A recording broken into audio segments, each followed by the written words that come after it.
concerning the inner word.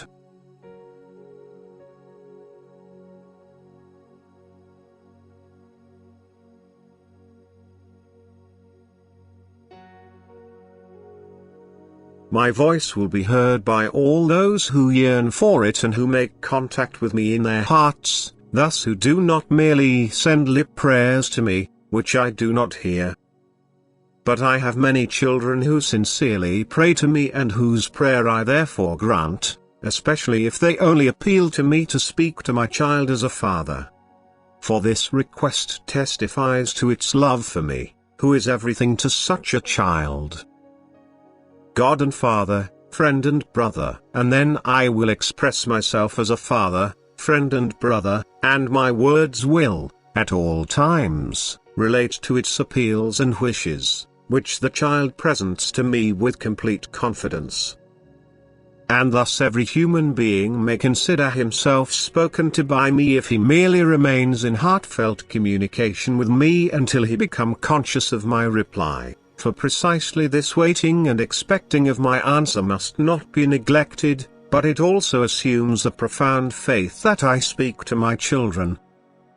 Were people to have this profound faith, they would not find it unusual for a God to speak to his living creations, for a father to speak to his children. But only if you have precisely this faith. And this is why I can so rarely express myself such that fellow human beings will also find out about it. Added to that is the fact that people hear my words in a completely different way, usually in their own language. That is why the results of a child's heartfelt dialogue with the father are considered its own product of thought, unless an extraordinary content takes fellow human beings aback or teaches them to think otherwise. Yet I say to you, I speak to my children far too gladly as to let an opportunity of expressing myself pass by, although I can only ever reveal myself in accordance with their state of maturity and the task, which the recipient of my word has to fulfill on this earth at the same time. Hence, as soon as the transference of my word is combined with a task, the conditions this recipient has to fulfill will also be different in order to be suitable for his task.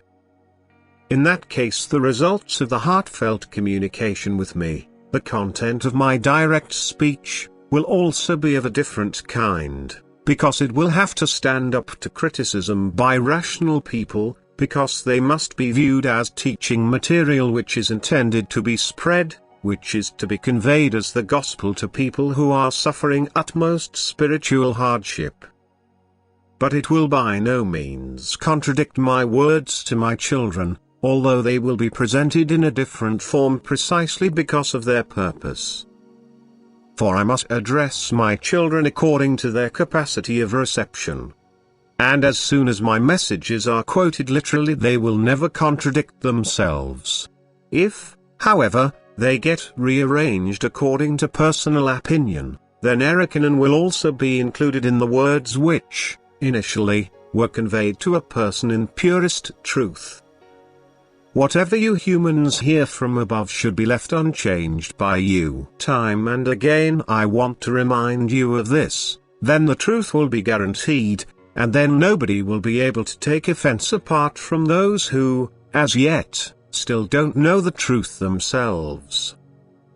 For even if a person's thinking at first deviates from the truth, my word will guide it back onto the right path, or controversial questions will, for the time being, be sidelined until the person completely accepts my words without any resistance caused by wrong instructions. And such contradictions will clarify themselves. But I speak to all of my children if they allow me to speak to them due to their intimate bond and the will to hear me. And my words are always aimed at those who are moved by the same questions and have the same will to hear me. Nevertheless, in view of the great spiritual hardship and the near end, I convey my word. The teaching which was proclaimed by the man Jesus on earth, to earth again, so that it shall be spread and touch all those human hearts which, in their search for truth, are open to my words when they are imparted to them by my messengers.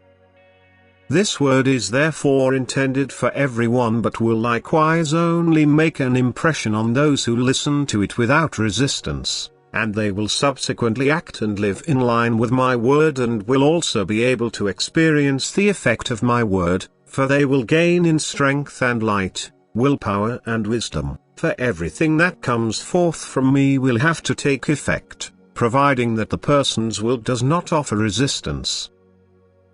That the person wants to be addressed by me and gratefully accepts my gift of grace which my love offers and will continue to offer him until the end. Amen.